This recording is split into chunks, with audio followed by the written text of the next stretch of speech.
I was 40 years old when I accepted Christ. I had, for 40 years, followed the world.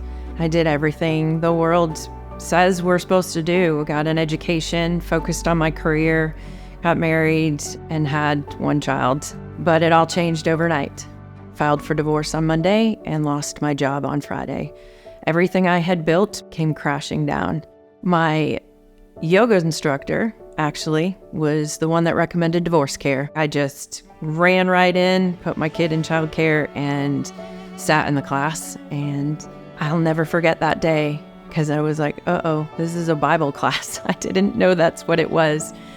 So I didn't really open the book, but the second round I did open the book. And on the third round, I finally gave my life to Christ. I realized there is something to this.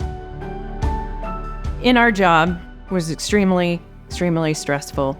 It was chaos. The stress was really affecting me. It was affecting my health. My blood pressure was through the roof. My doctor's asking me to change jobs. So for a whole year, I was praying for the doors to open and they were just slamming shut.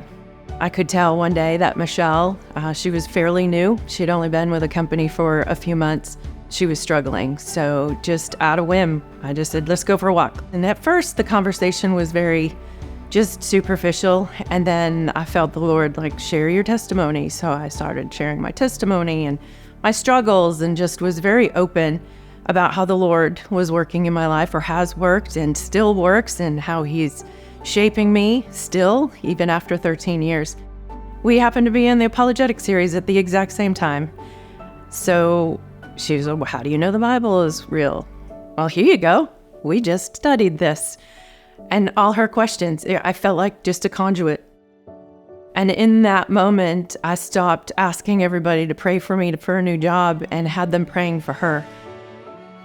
She gave her life to Christ and asked me to baptize her in September, which was just amazing to watch how the Lord was calling her. After a year of doors closing, I was getting pretty bummed. I was like, the Lord's not showing up. Why is he not showing up? And now I look back and go, I understand now. It was for her. He was calling her.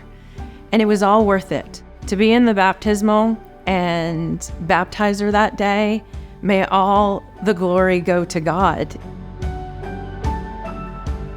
I am incredibly thankful for Rolling Hills and just growing everyone where they're at and giving us the tools to be able to disciple others. I could have never been bold enough to share my faith with someone at work without having those tools. I'm just incredibly thankful for the care ministry, that we're constantly walking with others going through struggles, and that it's important.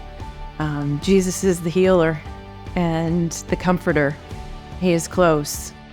Life is hard and there are hard things, but we have a creator that loves us and is for us, and we need to just bring him into the mess. He loves to be in the middle of the mess.